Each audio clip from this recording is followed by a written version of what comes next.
Yes, my people, and today is another beautiful day. My car's saying it's 11 degrees, which is actually a good time to test ride a motorbike. So yes, if you can't tell by the red that I'm wearing, I'm heading down to Cambridge and I'm going to test ride.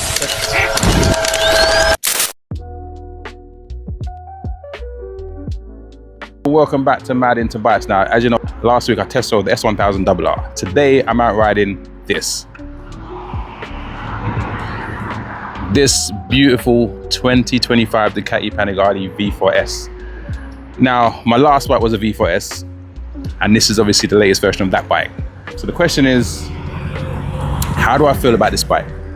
Well, it reminds me of my last bike, because it would. However, what are the differences?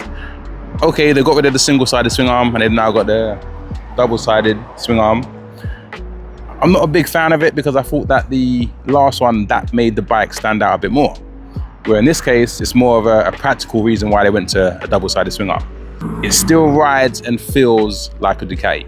It feels heavier than the BMW, even though it's lighter. And that's obviously where the balance and where the engine is in comparison. It's agile, but it's not as easy to ride, but it's still easier to ride than the last one.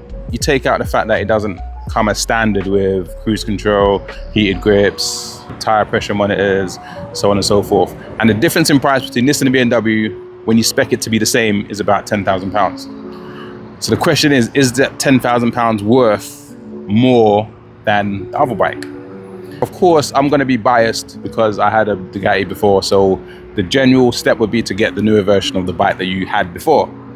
However, in this case, I have to ask myself, is there enough of a change from this bike to the 2021 model? And the answer to that is yes. They've done significant changes. You feel it rides a little different. The way that it brakes, it kind of naturally child brakes for you. I guess the biggest test would be taking it on track and seeing how it rides on track. But like I said, the most important factor with this bike is basically down to affordability. Listen, so there's no debating that this is an amazing bike. It's whether your budget can stretch the extra £10,000 to get this bike over something like an S1000RR Sport M-Pack or an R1. And that, I think, is the biggest issue that most people have with the Ducatis. Is not that they don't like it, it's just that bracket of affordability. Will I get this bike? That's the question.